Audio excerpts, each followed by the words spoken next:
Alright, so we're back from the craft store, so thanks for hanging with me, and we're ready to start this wreath. I laid out all of the materials and took off all the tags. That's really important because it looks pretty tacky if you leave some tags on. I have a pair of scissors, a ruler, you'll need a ruler, and I start with my pipe cleaners, and what I do is we're going to cut them in a couple lengths because these are really long to work with, and if we cut them in about thirds, they're just about perfect to be able to do what we need to do. So I grab a bundle of about 4 or 5. It doesn't have to be perfect. I just start cutting so that I've got some ties to use.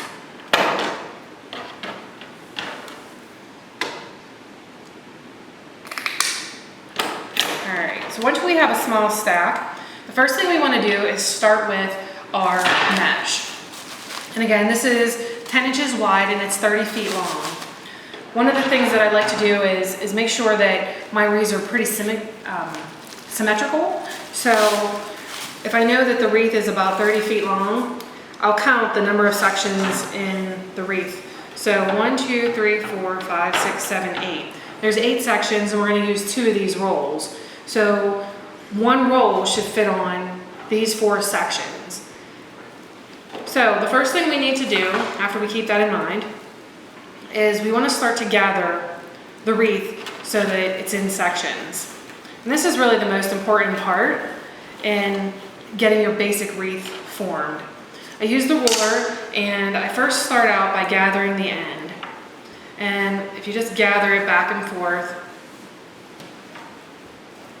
it doesn't have to be perfect again, but if you just grab it back and forth and pinch the end, you'll grab one of your pipe cleaners and you'll give it a nice twist.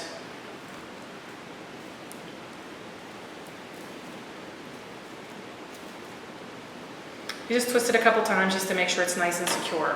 And once you do that, I like to make the lengths about 10 to 11 inches in length. So if you just gather, you take the end of your wreath and you hold it and you just gather it with your other hand and you measure so that it's about 10 inches long, and then you're going to get another pipe cleaner and attach it. So since we already attached the one so that the ends of the pipe cleaner are facing down, I'll keep all of the ends facing down so that when we attach it, it's nice and even. So we just continue doing the same thing until we reach the end of the roll. So we gather right at about 10 inches and we twist it. Alright, so 10 inches and twist it. I think this mesh is going to look really pretty with the bright orange glitter ribbon that we have together, because there's also some, if you could see in the roll, there's some orange glittery strands within this roll as well. This part of the wreath making is probably the most tedious and monotonous just because you're really just doing the same thing over and over again until you finish both rolls. So in the past, on some of my other wreaths, I've tried some different material to use outside of pipe cleaners to tie it. I've used the floral wire. It works, but it's really hard on your fingers. So when you do this so many times, it starts to get really tiring on your hands. So I find that the pipe cleaners are a lot easier to use and work with.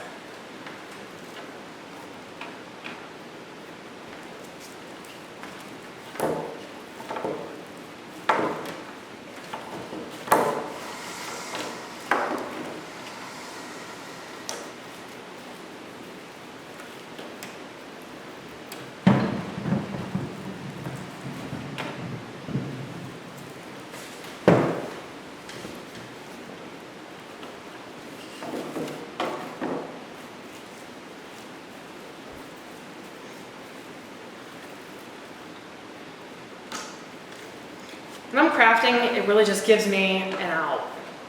So I work a regular 9 to 5, just like everyone else, and have a family and children and all the responsibilities that come along with that. But I think everybody just needs their time or their thing that they can do to have that little bit of release, just to release stress and, just do something that's their own.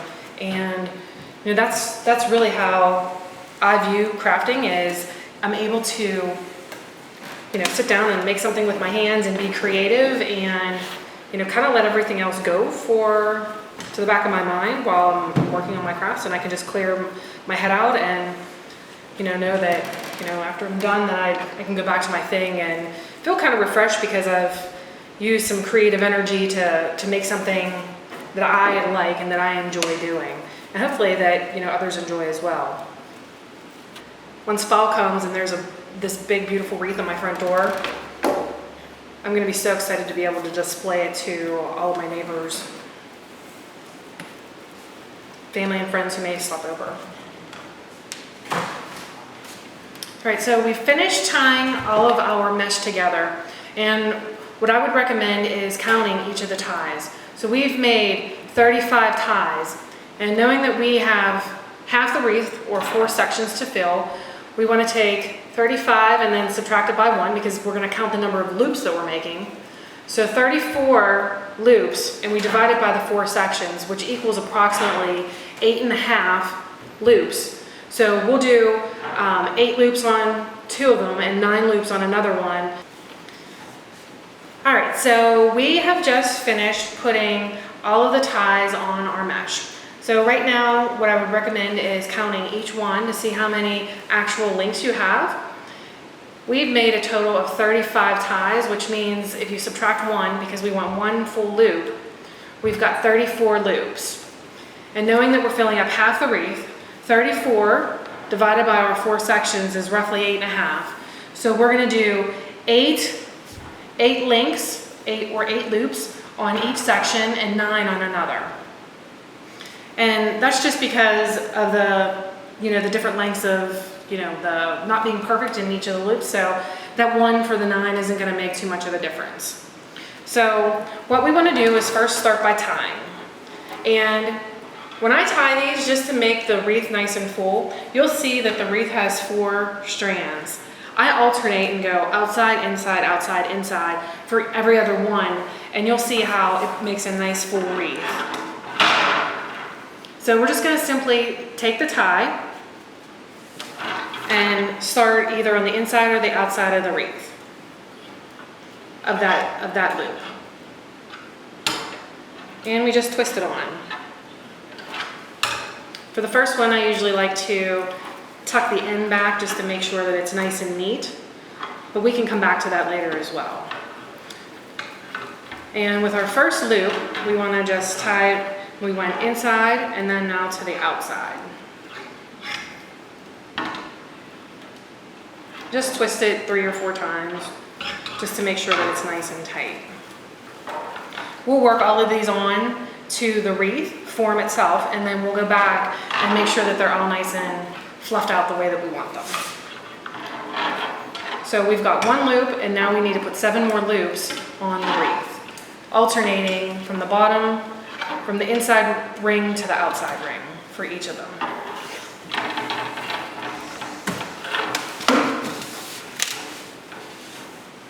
So if you lose count, like I often do, you can always go to the back and count. So 1, 2, 3, 4, 5. I need 3 more on this one.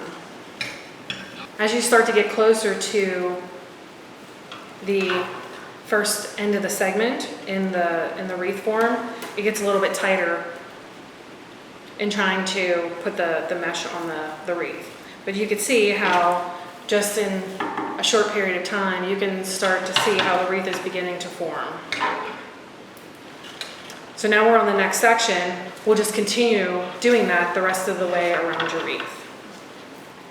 So as you twist around the pipe cleaners in the wreath, you don't have to worry too much at this point about what it looks like from the back, because we'll go and clean that up once we're done putting them all on.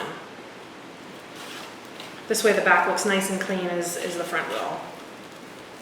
The other thing, if you just leave them open in the back as well, whenever we're putting some of the pretty stuff on, it'll help because we'll have those open wires to be able to attach things to. So some of the things that I encourage like others to do is, find what you like. Maybe it's crafting, maybe it's jogging, maybe it's yoga, but find what you like and what gives you that out to release some of your daily stress, because we've all got stuff out there, and we deal with a lot of stuff in life every day, so it's important to really have time for yourself. So if that's crafting or whatever your thing is, do that thing and just be consistent at it.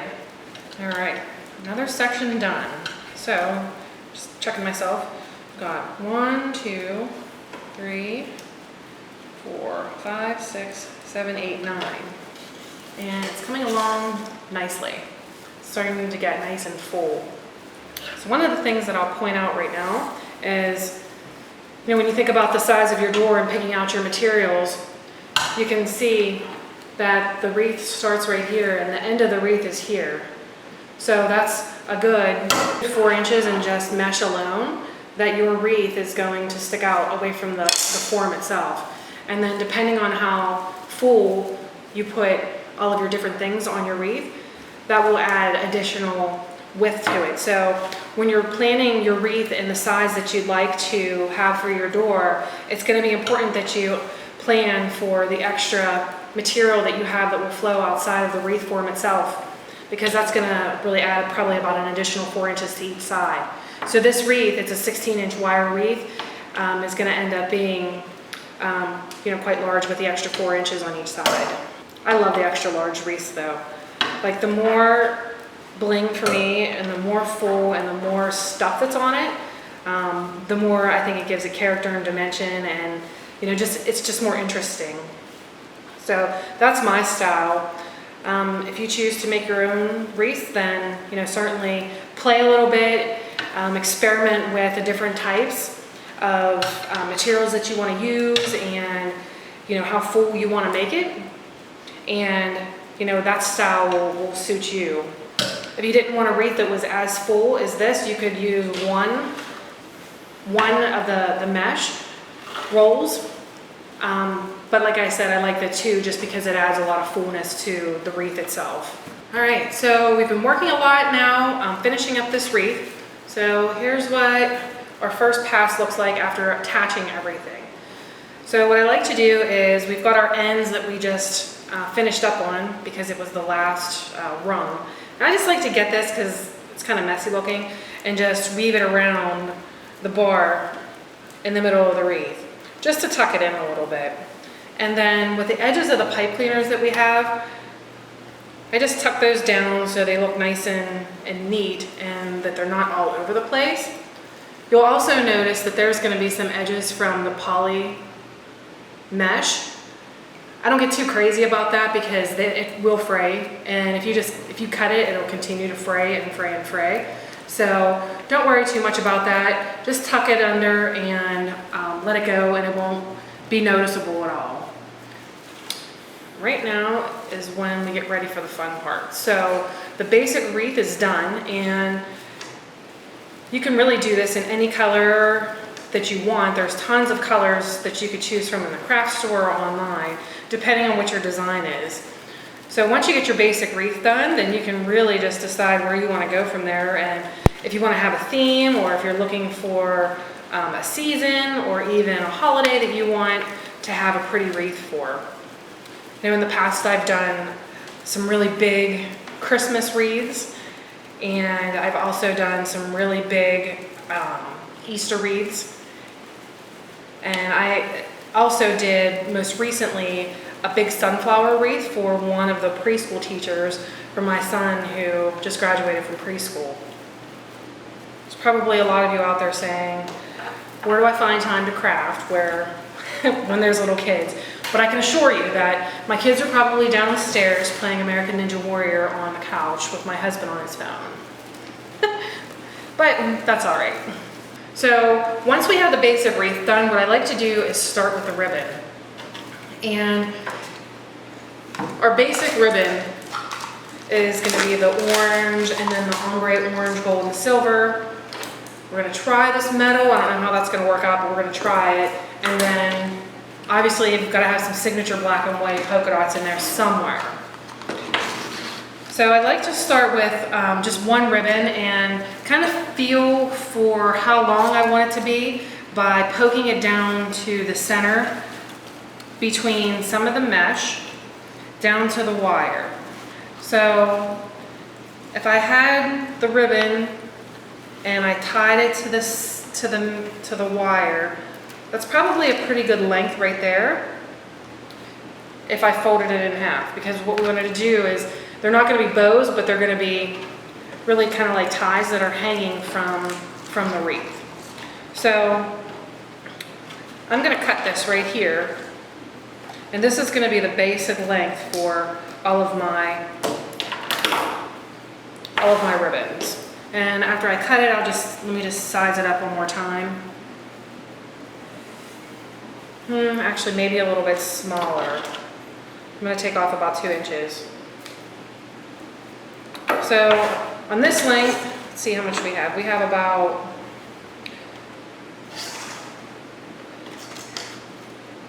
about 15.5 inches.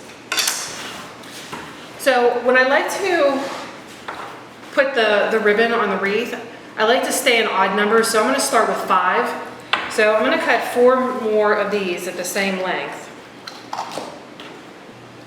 Now we're just cutting the edges straight right now just to get some basic measurements out. And the lengths don't have to be perfect either. But once we finish all the layers of each of the ribbons, then we're going to finish to the edges by cutting them either at an angle or kind of in a V shape. Now we'll add in some glitter, some of the bright orange, and I really love this. It's a really pretty, lacy effect. And we'll just use this as our measurement, keeping about the same length as before. Someone once asked me what my favorite color was, and I told them it was glitter. So I think that's pretty fitting. After crafting for a day, my dining room is usually full of glitter, and that's okay. So again, whenever you're thinking about choosing your ribbon, it's really easy to work with the ribbon that has the wire and the edges, because as you'll see, once we attach it to the wreath and we start to shape and form and make it dance, if you will, on the wreath, then it's gonna really start to take shape, and that wire and the edges of the ribbon will help to keep it where you want it. Of course, we'll put some black and white, keeping with the same length. This one I'm going to cut just at a straight angle because I'm not going to mess with it too much. And I'm afraid that it's going to be sharp, so we'll try and be as delicate with it as we can.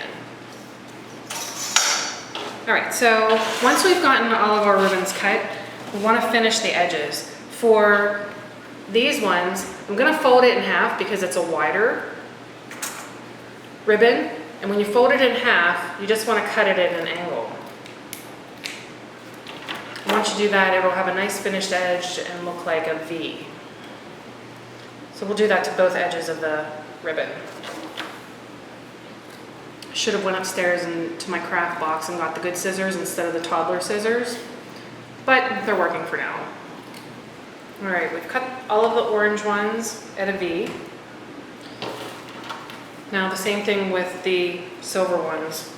Usually at this width, I still go with the V.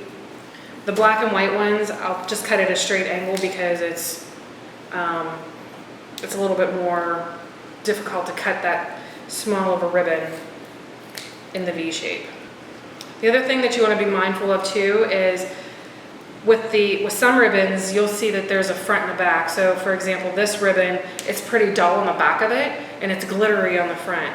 So we want to make sure that the glitter side is up, where this ombre ribbon, there's not as much of a noticeable difference of what the front and the back of the ribbon is.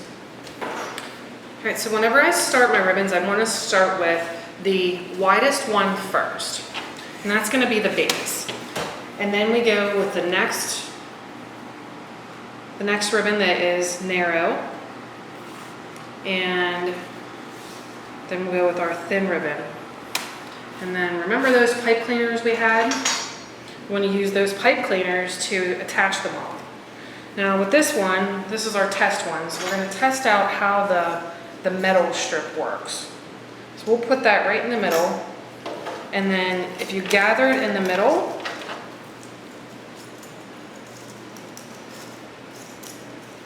and you put your pipe cleaner around it, that will make the basis of the bow that we're going to put in our ribbon or on our wreath. So these will then, I think I'm going to like these and I'll just curl them a bit once we shape it up, but we'll go and put this then attached to the ring inside, the wire ring, and just twist it on.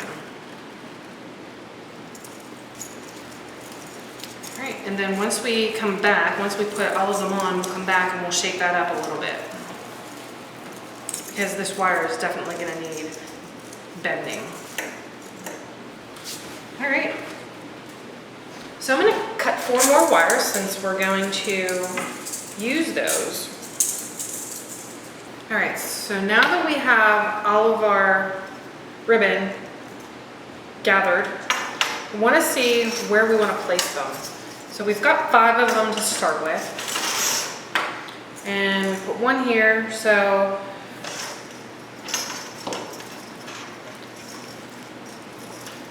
we just put them, you know, kind of evenly spread throughout the wreath. I think that will be probably the best positioning. So let's take a look. All right, so now that we have those positioned where we want them, now comes time to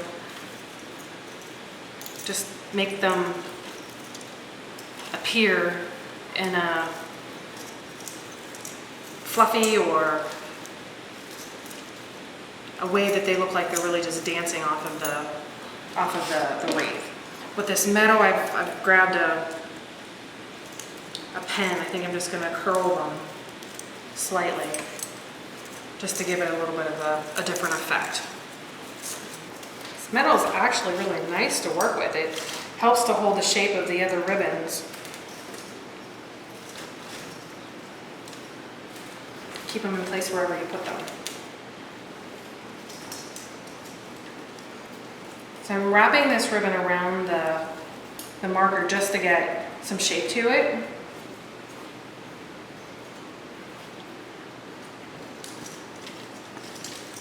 The marker just really gives it a nice bend. So I'm pretty happy with the way this is looking so far. I like to hold it up and just see what it's going to look like, because now we're really ready to position our scarecrow and our leaves. So what I'm going to do is I'm going to actually take these apart, because it's going to be easier to work with and get rid of some of these heavier stems. So once you break the outer stem, the outer paper, then these all come apart into smaller stems, and it makes it a lot easier to work with than having the large stem.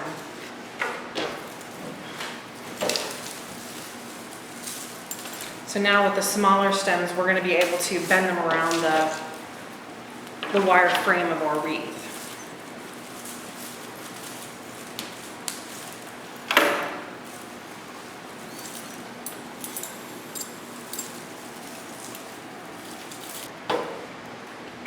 All right, so now that we have all of these pulled apart, we can start to just feel out how we want them to look on the wreath. I'm thinking about having them in a fan sort of shape, and then having the scarecrow sitting on the edge of the wreath like so. So I'm going to have some pipe cleaners handy.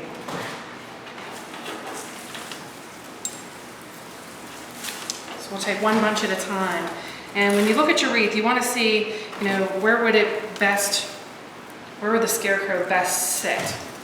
So I think that she would probably best sit right here. So I'm going to try and use this area right here for these bunches. So I'm just gonna go really pretty randomly. Let's see if I move these out of the way just a little bit, because we still want them to show and not really be behind the decoration. We want those pretty bows to show.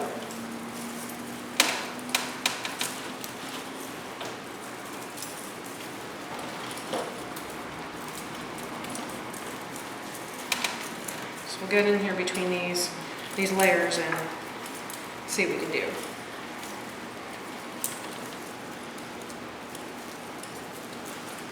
So what I'm doing is just, I separated the mesh and I'm just taking the edge of the stem and twisting it around the wire frame of the wreath. All right, so we're almost there. We've got our flowers attached, and we just simply attach those by looping them around the wire frame of our wreath. I just kind of made them messy.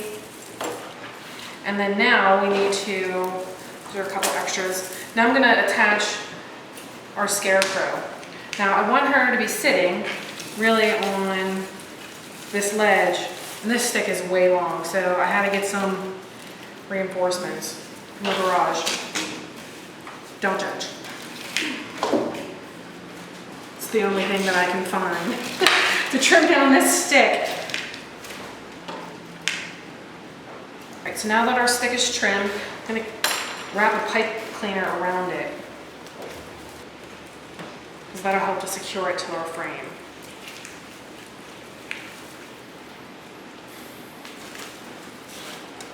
So I want her to be sitting about right here. So I'm just going to stuff it down.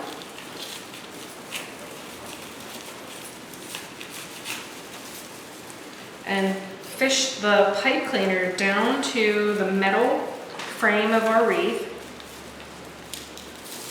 She's super cute. I like the way that her black and white matches the black and white of our ribbon. I think it ties it together really nice. And then a couple final touches. We need our pumpkin. So I'm just going to shove our stick in there. I'm going to cut it.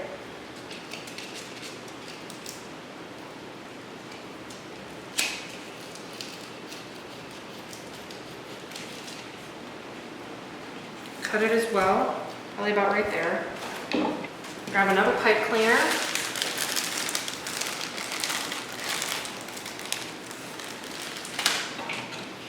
And wrap it around the stick.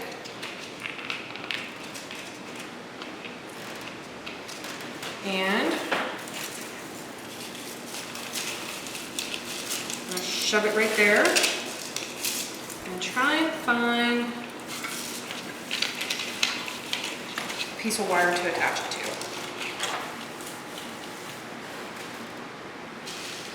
Alright, I feel like we probably need to shore this pumpkin up a little bit, so we'll do that in just a little bit. And then last but not least, our sunflower. And our sunflower I'm just going to attach right up here. Here. Here. I'm going to attach it right here. So I found this little sunflower that has a clip on the back. And I'll just clip it on. And that's a wrap. So pretty simply, we made a really beautiful wreath. It's going to look fabulous on the front door. So, can't wait to show it off. Alright, so that's a wrap. So if you like this video, please do me a favor and like and share it so that others could enjoy it as well. Thank you, and I hope you have a fantastic rest of your day.